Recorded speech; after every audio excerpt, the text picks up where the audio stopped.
On the night of December 24th, an explosion occurred in Moscow. As a result, 3 people were killed, including 2 traffic police officers.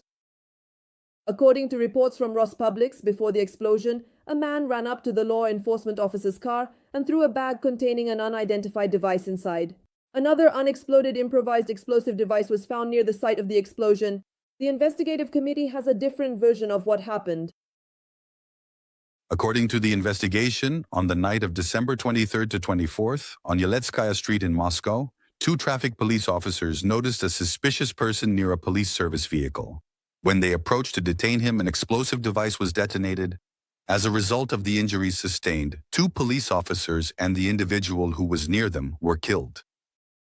Photos and videos published by Telegram channels show that the site of the explosion is located next to the police station. This crime was committed just 300 meters from the spot where, a few days earlier, Lieutenant General Sarvarov, head of the Operational Training Department of the General Staff of the Russian Federation, was blown up in his car. The explosive device had been placed under the chassis of a Kia Sorento vehicle. As reported by the Novosti news agency, several GRU officers live in the building next to which the explosion occurred. It was reported that the department headed by Sarvarov in the General Staff is one of the key divisions and the brain center of the Russian army. The car bombing of Lieutenant General Sarvarov became yet another indication of the vulnerability of the Russian elite. This event may have a significant impact on how the situation is perceived in the White House, demonstrating that Moscow does not have full control even in its own rear. This analysis of the situation was provided by Moscow correspondent Ivor Bennett. 6 months before Sarvarov's assassination, in April 2025, Deputy Chief of the Main Operations Directorate of the General Staff Yaroslav Moskalik was killed in a car explosion in Balashika near Moscow. He was walking past a parked car when an explosive device detonated inside the vehicle. The directorate headed by Moskalik is a key link in planning any Russian military operations. He was directly responsible for preparing troops to be sent to the front. In December 2024, under similar circumstances in Moscow, the head of the Radiation, Chemical and Biological Defense Forces, Lieutenant General Igor Kirillov, was killed. The bomb was attached to the handle of an electric scooter that was parked by the door from which Kirillov exited.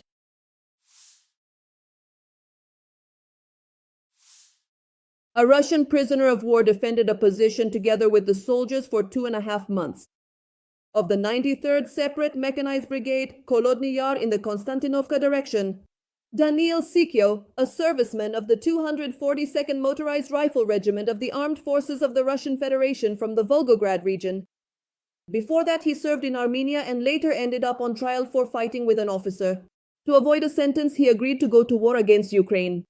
As part of an assault group, the Russian tried to capture a Ukrainian position. Before the operation, the command assured the soldiers that it was empty.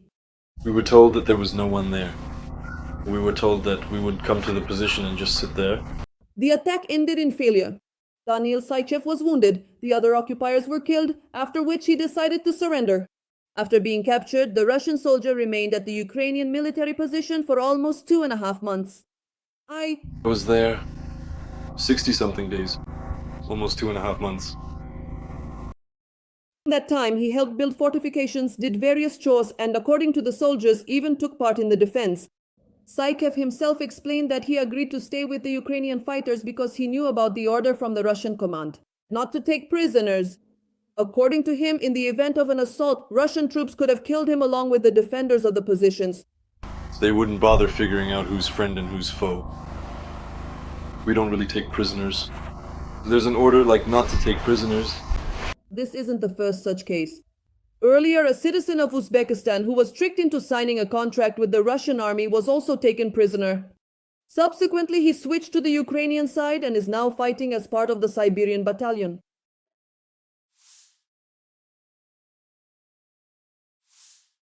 Ukraine may hold a referendum in which society will be asked to decide on a peace plan to end the war with Russia. This was stated by President Volodymyr Zelenskyy. He noted that Ukraine might decide to hold elections simultaneously with the referendum. We can go to a referendum with a comprehensive agreement that will formalize the end of the war because people can choose, does this outcome suit us or not? And then, a referendum. Zelenskyy added that in order to hold a referendum, Ukraine needs at least 60 days during which the ceasefire must continue. Otherwise, the referendum held may be considered illegitimate. The president explained that voting is necessary in the event of the introduction of potential free economic zones in disputed territories in Ukraine. If we're talking about this, then we need to go to a referendum. If we go to a referendum, we'll have to proceed with a full agreement. According to the president, the peace agreement may define the status of a special economic zone and the steps that both sides of the conflict must take on an equivalent basis to redeploy forces. Zelenskyy also stated that the peace plan, which Ukraine, the US, and Russia have been discussing for the past 2 months, consists of 20 points. A draft of the political document for the peace plan is currently being discussed between Ukraine, the US, Europe, and Russia. Zelenskyy called the territorial issue the most difficult of the 20 points. According to him, in the Donetsk, Luhansk, Zaporizhia, and Kherson regions, the line of troop deployment on the date of this agreement is considered the de facto recognized line of contact. The president noted that a working group should be convened for this issue, which will determine the movement of forces necessary to end the conflict, as well as the parameters of potential future special economic zones. We are in a situation where the Russians want us to withdraw from the Donetsk region, while the Americans are trying to find a way for it not to be a withdrawal, because we are against withdrawing. They want to find either a demilitarized zone or a free economic zone in this context. In other words, a format that can accommodate the views of both sides. Zelenskyy also emphasized that the peace plan includes a provision reaffirming Ukraine's sovereignty. We state that Ukraine is a sovereign state, and all signatories to the agreement confirm this with their signatures. The president stated that the document is a complete and unconditional non-aggression agreement between Russia and Ukraine. To maintain long-term peace, a monitoring mechanism will be established to control the line of contact using space-based unmanned monitoring, ensuring early warning of violations and conflict resolution. Ukraine must receive solid security guarantees. As the president stated, in the event of a new Russian invasion, all global sanctions that were in effect at the height of the war will be automatically reinstated. The partners also guarantee a coordinated military response on land, at sea, and in the air. At the same time, a condition of so-called clean fire is introduced. The security guarantees apply exclusively for defensive purposes. If Ukraine is the first to open fire on Russian territory without provocation, partner support will be revoked. The document also specifies the size of the armed forces of Ukraine, 800,000 in peacetime, and that Ukraine will become a member of the EU and maintain a non-nuclear status. There is no compromise regarding the Zaporizhia nuclear power plant. The United States proposes joint management by 3 parties with the Americans as the chief manager. Ukraine's compromise proposal is for the United States and Ukraine to share management 50-50. According to Zelenskyy, the plan's points also contain references to other possible documents. These include a trilateral document on security guarantees, Ukraine, the US, and Europe, a bilateral document on security guarantees for Ukraine from the US, and a roadmap for Ukraine's prosperity. The document developed with the US on recovery and economic development outlines a vision for development up to the year 2040. Donald Trump announced that he is inviting Kazakhstan and Uzbekistan to participate in the G20 summit in Miami in December 2026. The US president shared this on December 23rd after phone talks with the presidents of the republics Kassym-Jomart Tokayev and Shavkat Mirziyoyev. Trump wrote on his social media, Next year, the United States will be hosting the G20 summit, and we will send invitations to both leaders to join us as guests at this very important event, which will take place in Miami. The American leader described Washington's relations with Astana and Tashkent as excellent.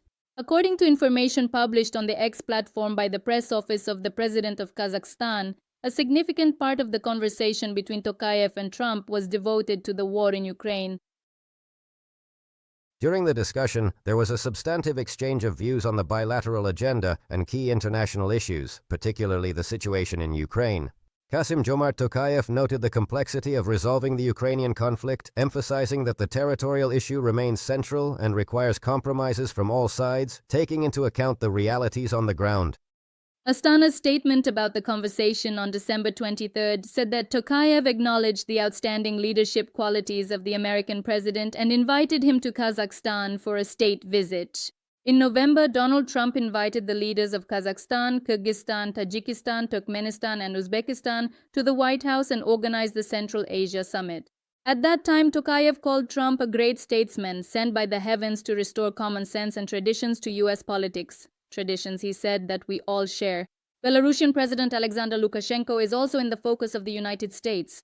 As reported by the Wall Street Journal, more than a dozen current and former American and European officials maintain an unofficial channel of communication with the Belarusian president in the US, and he has become an integral part of negotiations aimed at ending the war. Washington has already eased restrictions on Belarusian potash fertilizer producers and reached an agreement with Boeing to supply software and spare parts to the state airline Belavia. An additional bonus was the repair of Lukashenko's plane. Moscow lost another ally through its own fault.